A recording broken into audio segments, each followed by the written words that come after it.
Welcome to వార్త. నేను దేవా.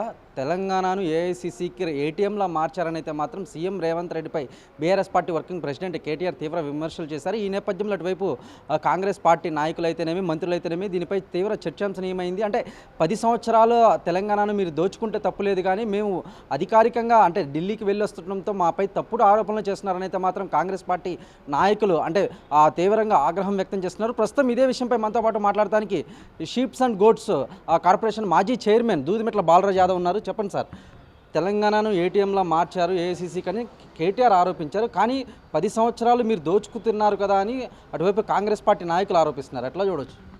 మొదటి నుంచి కూడా బీఆర్ఎస్ పార్టీ నాయకత్వం కాంగ్రెస్ పార్టీ సంబంధించినటువంటి ఏదైతే అధికారం రాకముందు కూడా ఒకే మాట చెప్పిండు మా గౌరవ తెలంగాణ తొలి ముఖ్యమంత్రి కేసీఆర్ గారు. ఒకవేళ మీరు కాంగ్రెస్ పార్టీకి అధికారాన్ని ఇచ్చినట్టయితే ఢిల్లీకి గులాములు కావాల్సి వస్తుంది అని చెప్పేసి అనేక సందర్భాల్లో కేసీఆర్ గారు ఎలక్షన్ సమయంలో అనేక బహిరంగ సభలో చెప్పినారు. ఇవాళ 2 సంవత్సరాల కాలంలో కాంగ్రెస్ పార్టీ పరిపాలనలో ఇవాళ ఢిల్లీకి గులాములుగా మార్చిందనే అంశాన్ని స్పష్టంగా అన్ని అంశాల్లో కనపడతా ఉంది. ఇవాళ ఢిల్లీలో వెళ్ళి క్యాబినెట్ మినిస్టర్స్ అంతా వెళ్ళి ఢిల్లీలో ఏఐసీసీ ఆఫీసులో కూర్చొని కాంగ్రెస్ పార్టీ సంబంధించినటువంటి ఒక క్యాబినెట్ లాగా కూర్చొని మాట్లాడుతున్నట్టునే ఇవాళ చెప్పుకోవచ్చు, అర్థమైపోతుంది కదా. కాబట్టి ఇవాళ నిన్న వెళ్ళినటువంటి అయితే క్యాబినెట్ మీటింగ్ ఏదైతే ఉందో క్యాబినెట్ మంత్రులందరూ కూడా కాంగ్రెస్ పార్టీ ఏఐసీసీ ఆఫీసులో రాహుల్ గాంధీ దగ్గర తెలంగాణ యొక్క ఆత్మగౌరవాన్ని తాకట్టు పెట్టినారు.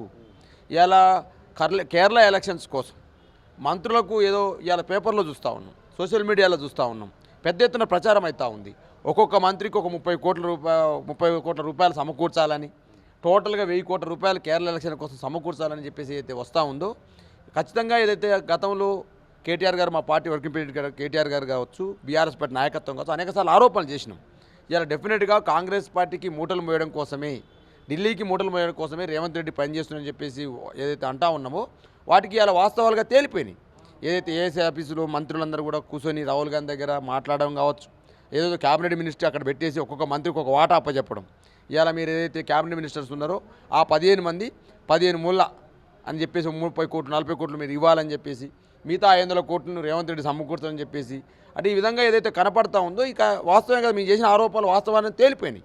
ఇవాళ 100% అడుగుతా ఉన్నాను. ఇవాళ ముఖ్యమంత్రి గారి యొక్క సొంత జిల్లా మహబూబ్నగర్ జిల్లాలో ఒక కమ్మేర అనేటువంటి మల్లన్న జాతరలో ఒక ఎస్సీ సామాజిక చెందినటువంటి మహిళ తను బీసీ సామాజిక చెందినటువంటి చేసుకున్న సందర్భం కుల సంబంధించినటువంటి వివక్షత పోవడం కోసము తను ఇంటర్ కాస్ట్ మ్యారేజ్ చేసుకుంది. ఒక బీసీ అబ్బాయిని చేసుకుంది అమ్మాయి, ఎస్సీ మహిళ.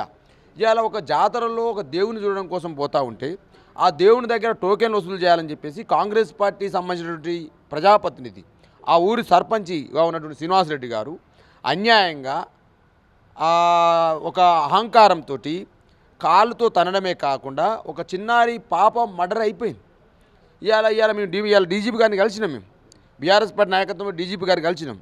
ఆ కుటుంబానికి న్యాయం చేయాలని, ఆ చిన్నారి మరణానికి కారణమైన వాళ్ళని అరెస్ట్ చేయాలని, ఆ కుటుంబానికి ఒక ఉద్యోగం ఇవ్వాలని, అదేవిధంగా వాళ్ళకు 1 కోటి రూపాయలు వసూలు చేసి ఆ కుటుంబాన్ని ఆదుకోవాలని చెప్పినాం. ఇవాళ రేవంత్ రెడ్డి గారు మీరు ఢిల్లీకి కాదు మూటలు మోసేది, ఢిల్లీకి కాదు 1000 కోట్లు అప్పచెప్పేది, నీ సొంత జిల్లాలో ఒక దళిత సామాజికులకు చెందినటువంటి ఒక బీసీ సామాజికులకు చెందినటువంటి ఒక మహిళని దుర్భాషలాడమే కాకుండా ఈ కాంగ్రెస్ పార్టీ ప్రతినిధి అదేవిధంగా ఆ చిన్నారి మరణానికి కారణమైనారు. వాళ్ళకు 1 కోటి రూపాయలు వసూలు చేసి నీ మంత్రులందరూ కలిసి 15 మంది కొంత షేర్ చేసుకొని ఆ మహిళను ఆదుకోండి, ఆ చిన్నారి మరణానికి కారణమైన దోషులను అరెస్ట్ చేయండి, ఢిల్లీకి మూటలు ఇవ్వడం కాదని చెప్పి ఇవాళ మేము డిమాండ్ చేస్తూ ఉన్నాం. ఢిల్లీకి 1000 కోట్లే తీయగలుగుతారు రేవంత్ రెడ్డి గారు, మంత్రులందరూ పంచుకొని 30 కోట్లు 40 కోట్లు ఇవ్వాలని చెప్పేసి మీరు డిమాండ్ చేస్తూ ఉన్నారు.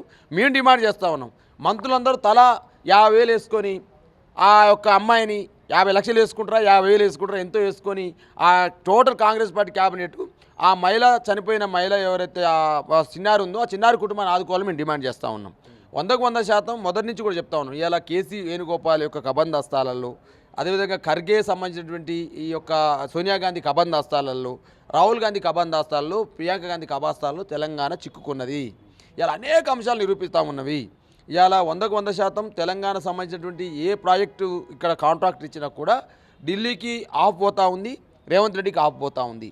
కాబట్టి ఇవన్నీ 100% ఏఐసిసికి ఢిల్లీని ఇవాళ ఏఐసిసికి ఢిల్లీ పార్టీ ఆఫీస్కి తెలంగాణ సంబంధించిన ప్రభుత్వాన్ని తాకట్టు పెట్టే ప్రయత్నం చేస్తూ ఉన్నారు. తెలంగాణ ప్రజలు తాకబట్టే ప్రయత్నం చేస్తూ ఉన్నారు. ఇలా 100 కోట్లు వసూలు చేసి 1000 కోట్లు వసూలు చేసి ఇలా ఢిల్లీకి అప్పచెప్పే పనిలో భాగంగానే రేవంత్ రెడ్డి గారు కుర్చీ కోసం చేసేటువంటి ఆట తప్ప ఇది తెలంగాణ ప్రజల కోసం ఏం చేయట్లేరు. ఇలా ఎంత విడ్డూరంగా అనిపిస్తూ ఉందంటే ఒక కాన్ఫరెన్స్ షేర్లింగంపల్లి కాన్ఫరెన్స్లు ప్రజలు అల్లాడిపోతూ ఉన్నారు. దోమలు గరుస్తున్నాయి. కనీసం దోమలకు మందు కొట్టలేరండి. నేను ఇవాళ మాది ఎల్బీ నగర్లో రాక్టౌన్ కాలనీలో ఉంటాను. చాణక్యపురి పార్క్ పోతూ ఉంటాను. అక్కడ అనేక మంది సీనియర్ సిటిజన్స్ మాతో పాటు వాక్ చేస్తూ ఉంటారు. పొద్దునట్టు 5 గంటలకు 4 గంటలకు అక్కడ పోయి కూర్చుంటే ఆ పార్కులో కూర్చుంటే దోమలు కుట్టిపోతూ ఉన్నాయి.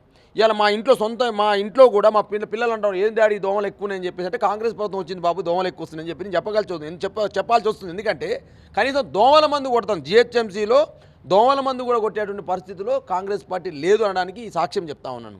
ఒకవైపు దోమల మందు కొట్టండి, దోమల బారి నుంచి కాపాడని చెప్పేసి ఇలా షేర్లింగంపల్లిలో ప్రజలందరూ కూడా దోమల తెరలతో నిరసన తెలిసే సందర్భాన్ని గుర్తు చేస్తూ ఉన్నాను.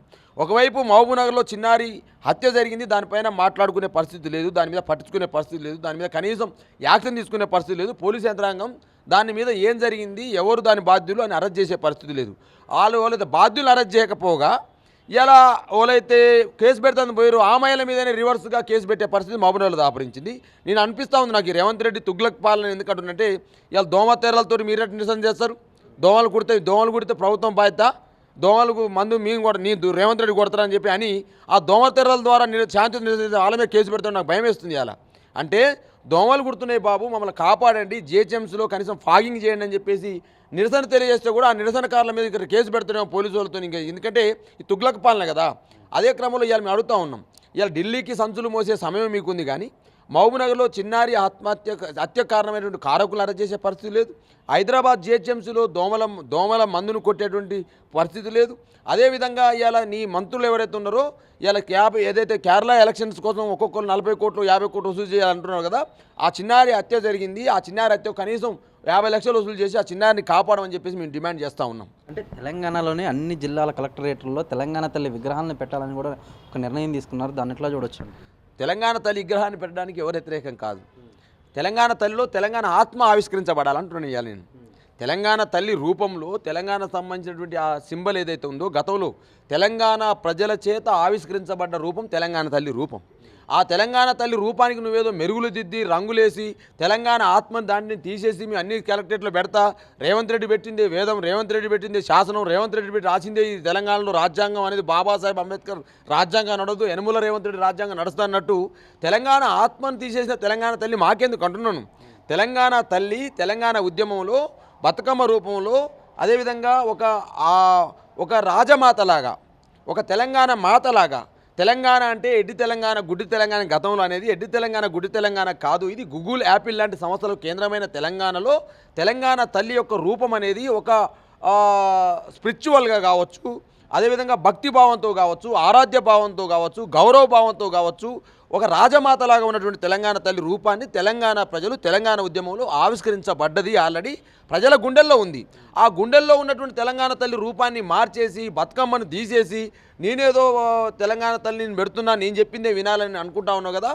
ఆ తెలంగాణ తల్లి విగ్రహాలని భవిష్యత్తులో బీఆర్ఎస్ పార్టీ వచ్చిన తర్వాతకి అన్ని కలెక్టరేట్ల నుంచి ఈ యొక్క సెక్రటరియట్ ముందు నుంచి కూడా తీసేసే బాధ్యత బీఆర్ఎస్ పార్టీ తీసుకుంటుంది, బీఆర్ఎస్ పార్టీ ప్రభుత్వం తీసుకుంటుంది. రేవంత్ రెడ్డి గారు నువ్వేదో గిచ్చి గోకి ఏదో పంచాయతీ పెట్టుకునే ప్రయత్నం చేస్తూ ఉన్నావు, గిల్లి గజ్జాలు ఆడుతూ ఉన్నావు. మా వర్కింగ్ ప్రెసిడెంట్ కేటీఆర్ గారు అనేక సందర్భాల్లో చెప్పినారు, ఏదైతే రాజీవ్ గాంధీ విగ్రహం దగ్గర తెలంగాణ తల్లి రూపాన్ని పెట్టాలనుకున్నాం, తెలంగాణ తల్లి ఆవిష్కరణ చేయాలనుకున్నాం మేము ఆ రోజు. ఆ తెలంగాణ తల్లిలో మా తెలంగాణ తల్లిలు తెలంగాణ ప్రజలు ఆవిష్కరించబడ్డ తెలంగాణ తల్లిలో బతుకమ్మ అనేది ఉంటుంది. తెలంగాణ తల్లి రూపం ఒక రాజమాతలాగా ఒక గౌరవభావం రూపం ఉంటుంది. ఇవాళ నువ్వేదో ఒక రూపాన్ని తీసుకొచ్చి తెలంగాణ ప్రజల మీద రుద్దితే తెలంగాణ గుండెల్లో పోదు, అది రేవంత్ రెడ్డి ఇంటి వరకే ఉంటుందనే అంశాన్ని స్పష్టంగా తెలియజేస్తూ ఇవాళ నువ్వు కావాల్సుకొని ఇవాళ అక్కడ పెడతా, కలెక్టరేట్లో పెడతా, ఇక్కడ పెడతా, అక్కడ పెడతా, అసలు తెలంగాణ తల్లి రూపం ఏదైతే తెలంగాణ ఉద్యమంలో రూపం ఆవిష్కరణ ఆ రూపాన్ని పెట్టండి మీరు రిక్వెస్ట్ చేస్తూ ఉన్నాం. కానీ రేవంత్ రెడ్డి గారికి అది లేదు.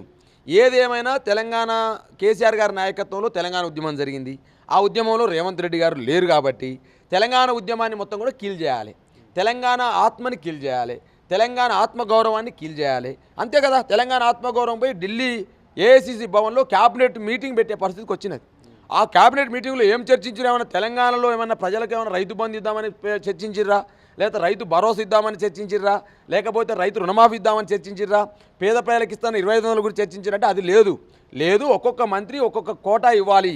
కేరళలో ఎలక్షన్ జరుగుతున్నాయి, 1000 కోట్లు సమకూర్చాలి. 500 కోట్లు రేవంత్ రెడ్డి ముఖ్యమంత్రి చర్చిస్తూ సమకూర్చాడు. మీరు అందరూ 500 కలిసి సమకూర్చండి అని ఒక నీతి మాలినటువంటి, అసలు మాట్లాడడానికి ఇబ్బంది పడేటువంటి ఒక మీటింగ్ అక్కడ జరగడం అనేది చాలా బాధాకరంగా నేను భావిస్తూ ఉన్నా. ఏదేమైనా ఇప్పటితో తేలిపోయింది, రేవంత్ రెడ్డి ఢిల్లీకి గులాం తప్ప తెలంగాణ ప్రజలకు సీఎం కాదని తేలిపోయింది. ఎలా ఫైనల్గా అంటే ఈ నెల 28వ తారీఖున రాష్ట్ర బడ్జెట్ ప్రవేశపెట్టనున్నారు. అంటే ఈసారైనా సరే అన్ని కులాలు, అన్ని మతాలు, అన్ని వర్గాల వారీగా అంటే బడ్జెట్ ఎలా ఉండబోతుంది అంటారు? మేము ఇలా మీ ఛానల్ ద్వారా మేము చెప్పేది ఒకటి, ఇకనైనా 2 సంవత్సరాల కాలంలో అనేక 2 బడ్జెట్లు పెట్టినారు.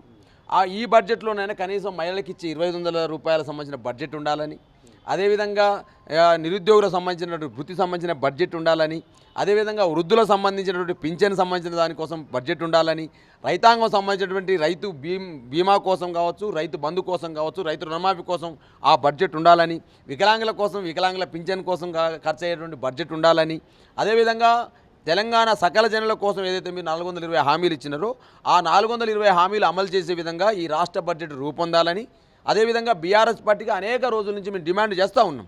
ప్రజల తరపున ప్రజల కోసం, ప్రజల సంక్షేమం కోసం ఏదైతే మీరు గతంలో ఎలక్షన్ల సమయంలో ఓట్ల కోసం ఓట్లు వేయించుకొని ఏదైతే హామీలు ఇచ్చినారో ఆ హామీలకు ఏదైతే మీరు హామీలు అమలు చేయడం కోసం ఏదైతే డబ్బులు కావాలో ఆ డబ్బులన్నీ కూడా ఆ బడ్జెట్లో ప్రవేశపెట్టాలని బీఆర్ఎస్ పార్టీకి డిమాండ్ చేస్తూ ఉన్నాం. అయినా కాంగ్రెస్ పార్టీకి బడ్జెట్ మీద యావలేదు, వాళ్ళకు తెలంగాణ ప్రజల సంక్షేమం మీద యావలేదు. వాళ్ళకు ఏమైనా వాళ్ళ డబ్బులలో జేబుల్లో డబ్బులు ఉండాలి, వాళ్ళ గల్లా పెట్టెలలో ఆస్తులు పెరగాలి, వాళ్ళ యొక్క ఆస్తులు పెరగాలని ఆలోచన తప్ప ప్రజల ఆస్తులు పెంచాలి, ప్రజలు మంచిగా ఉండాలి, ప్రజలు సంక్షేమంగా ఉండాలనే ఆలోచన విధానం కాంగ్రెస్ పార్టీలో కనపడతలేదు.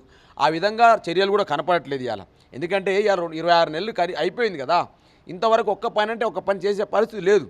కాబట్టి కాంగ్రెస్ పార్టీ ఏదో గొప్పగా చేస్తుంది, రేవంత్ రెడ్డి ఏదో గొప్పగా చేస్తుందనే ఆశలు అయితే తెలంగాణ ప్రజల్లో సన్నగిల్లినాయి. ఇక బీఆర్ఎస్ పార్టీ నాయకత్వంలో ప్రతిపక్ష పార్టీగా మాకు ప్రజలు అప్పచెప్పిన బాధ్యతను మేము నెరవేరుస్తాం. ఆ క్రమంలోనే ఇవాళ ప్రతిపక్ష పార్టీగా మున్సిపల్ ఎలక్షన్స్లో కావచ్చు, సర్పంచ్ ఎలక్షన్స్లో కావచ్చు, రేపు జరగబోయే జీహెచ్ఎంసీ ఎలక్షన్స్లో కూడా డెఫినెట్గా ప్రజలు బీఆర్ఎస్ వెనకాల ఉండి మీరు కొట్లాడండి, మీ వెనకాల మేము ఉంటామనేటువంటి ఒక భరోసాను మాత్రం ప్రజలు ఇస్తున్నందుకు వాళ్ళందరికీ చేతులు నమస్కరించి మా పార్టీ వర్కింగ్ ప్రెసిడెంట్ కేటీఆర్ గారి నాయకత్వంలో అదేవిధంగా బీఆర్ఎస్ పార్టీ పక్షాన మీ అందరూ కూడా చేతులు జోడించి నమస్కరిస్తూ ఒక ప్రతిపక్ష పార్టీకి ప్రజలు ఏ విధంగానైతే మద్దతిస్తూ ఉన్నారో దానికి నేను శిరస్సు వంచి మీ అందరూ కూడా ప్రణామాలు తెలియజేస్తూ భవిష్యత్తులో మీరు ఏదైతే అనుకుంటా ఉన్నారో బీఆర్ఎస్ పార్టీ ఎట్లా ఉండాలి, బీఆర్ఎస్ పార్టీ ప్రజల కోసం ఎట్లా కొట్లాడాలని చెప్పేసి మీరు అనుకుంటా ఉన్నారో ఆ అనుకున్నటువంటి ఆశలన్నీ కూడా బీఆర్ఎస్ పార్టీ నెరవేరుస్తుంది. మా పార్టీ వర్కింగ్ ప్రెసిడెంట్ కేటీఆర్ గారి నాయకత్వంలో మేము ముందుకు పోతామని చెప్పేసి మీ ఛానల్ ద్వారా తెలియజేస్తా ఉన్నా. చూశారు కదా, మొత్తం మీద కనుక మనం చూసుకున్నట్లయితే అంటే రేవంత్ రెడ్డి కేవలం తెలంగాణకి సీఎం అయితే కాదని ఏఐసీసీకి ఢిల్లీకి గులాం మాత్రమేనైతే మాత్రం షీప్స్ అండ్ గోడ్స్ కార్పొరేషన్ మాజీ చైర్మన్ దుద్దుమెట్ల బాలరాజ్ యాదవ్ అయితే మాత్రం తీవ్ర ఆరోపణలు చేస్తున్నారు. కెమెరామెన్ కార్తిక్తో దేవా, వార్త, హైదరాబాద్.